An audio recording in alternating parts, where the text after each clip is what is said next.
O ganol dydd, daeth tywyllwch dros yr holl wlad hyd 3 o'r gloch y prynhawn. A thua 3 o'r gloch, gwaeddodd Iesu a llef uchel, Eli, Eli, lema sabachthani.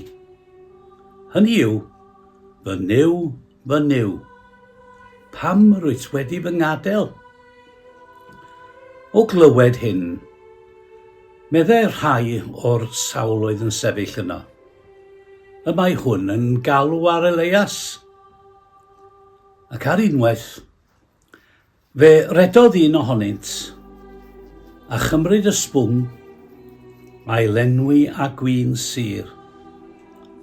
A'i ddodi ar flaen gwialen, a'i gynnig iddo i'w yfed. Ond yr oedd y lleill yn dweud, gadewch i ni weld a ddaw Elias i'w achub. Gwaeddodd Iesu drachefn a llef uchel, a bu farw.